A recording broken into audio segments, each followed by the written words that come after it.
The adventures of the new version of Wonder Woman continued this week in the pages of Absolute Wonder Woman 13. If you haven't been keeping up with this bold new take on the character, then give me a minute or two and I'll bring you up to speed. Unlike the mainline DC Universe version, in the Absolute Universe, Diana was cast into hell as a baby by the gods of Olympus and given to the witch Circe to raise as her own. She was forbidden from interacting with her fellow Amazons and was being raised in seclusion to keep her from venturing out into the world. Now, you could be forgiven for thinking that this would have a dramatic effect on her, perhaps moulding her into a bitter, cruel woman, but in reality the opposite was true. Despite her harsh upbringing, Diana was a beacon of hope and joy in a barren and isolated place.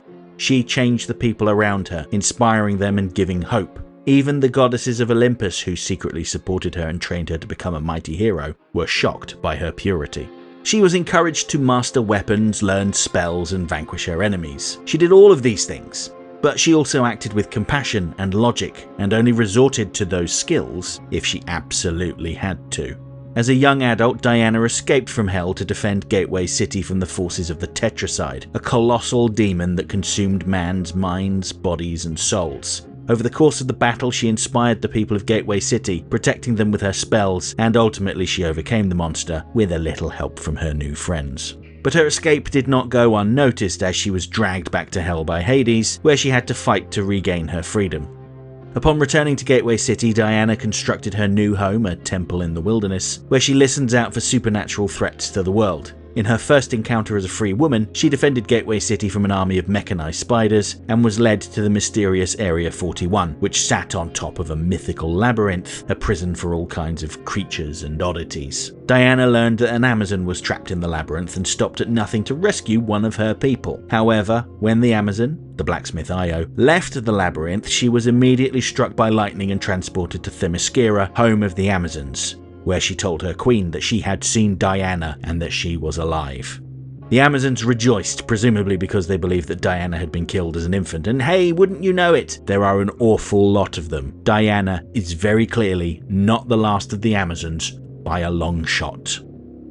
Now, this issue picks up shortly after Diana's raid on the labyrinth, as she sits with her friend Barbara Minerva, and the pair look over some books which contain the historical records of the Amazons. It's worth noting that when Diana was cast into Hell, the god Apollo forbade Circe from ever saying the word Amazon, literally casting a spell to prevent her from saying it, thinking that it would prevent Diana from knowing her heritage. But she notes that she had felt different her entire life, and didn't always have the words to describe that feeling. Circe was able to tell Diana that she was an Amazon though, but the information had to be shared in secret. Even the goddesses feared mentioning anything to do with Amazons for fear of who might be listening in. Barbara is deeply moved by the way that Diana describes that deep yearning and love she felt for that part of herself, but their conversation is interrupted by an alert going out that the town of Reno in Nevada is under attack from some sort of supernatural threat. Now, much of this issue is dedicated to the mystery of this character. Well, I call it a character. Really, it's an energy-based being that projects negative energy. Being in its presence makes a person feel awful and brings out their worst attributes. In Diana's case, it makes her reach for her weapons as a first resort. But once it leaves, the effect dissipates quite quickly. And this being pops up all over the place: Nevada, Uruguay, Mexico, Dominican Republic, Hawaii, and Greece. At first, there's no obvious pattern, but Etta Candy notices that these are all sites of Amazonian battles as seen in Barbara's books. History has minimal records of their existence, mostly battlefields where they fought and won. When Diana faces the entity at the end of the issue, it is revealed that it is a dark counterpart of herself. Where she inspires and instills hope, it frightens and fills hearts with anger. And I think that the location of their battle, Delphi in Greece, is significant because Delphi was considered the center of the ancient world. There was an object called the Omphalos Stone, which was reported to mark the very center of the universe. There are a couple of other important things about it too. It was the home of the Oracle of Apollo. Remember him from Diana's origins? And the Oracle is a significant figure in Greek mythology because she predicted the future through her prophecies. How many Greek myths began because a person in a position of power was told by an oracle that someone was coming to unseat them, only for their actions to cause the events that led to their downfall? There are at least 5 off the top of my head. The moral for these stories is that fate is not an enemy to fight, but more of a truth to understand, and sometimes trying to prevent something from happening just makes it happen. And the reason why I think this is significant is because of Diana's origins. As I said at the start, she was cast into hell as an infant by order of the gods. Why would they send an innocent child to hell? Because of what they feared she might do as an adult. The goddesses worked in secret to train Diana to harness her natural abilities and become a tremendous hero. I personally think that the Oracle told Zeus that Diana would be responsible for his downfall, and casting her into hell was his attempt to escape his fate. But I think all he has done is guarantee her success. Now, the other thing about Delphi is that the temple there had the phrase, "Know thyself," carved into the walls. And so much of this issue has been about Wonder Woman's identity, specifically the part of her that was taken from her Amazon heritage. The recent issues have been about Diana coming to know who she is, where she came from, and why she feels the way that she does. And by facing this electrical being that is, in essence, her dark side brought to life.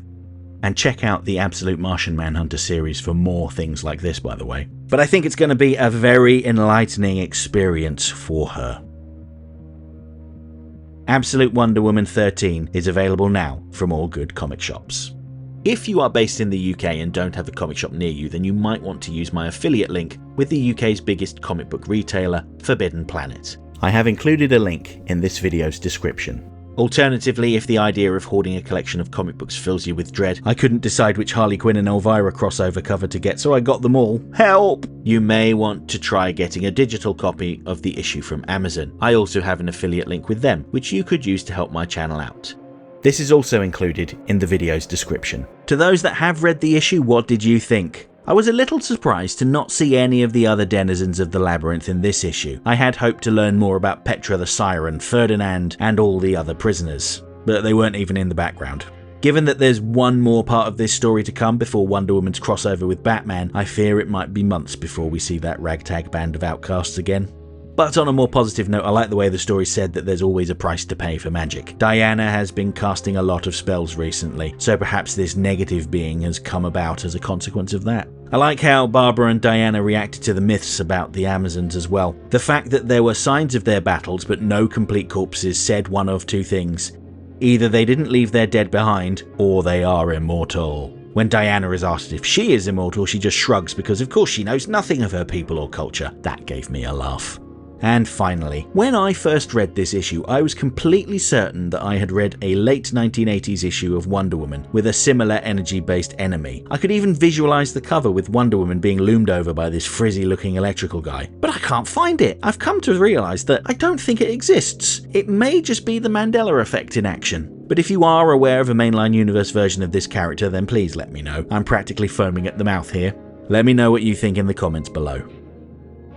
Next time. Well, next week DC are plugging the void left by Absolute Martian Manhunter's hiatus with the first Absolute Batman annual. And it's the first Absolute Batman story not to be written by Scott Snyder. Gasp! This story by Daniel Warren Johnson is set in Batman's earliest days, where he battles against white supremacists, although DC seem to have removed that part from the solicitations, instead billing it as the origin of the Absolute Batmobile, which is curious. There's been a lot of controversy online recently with Mr. Johnson's sketch of Batman choking out an ICE agent. Most people see it for what it is, commentary on our increasingly strange times, but it has provoked a strong negative reaction in more conservative circles. It remains to be seen if this comic will be anywhere near as divisive. Hope to see you then.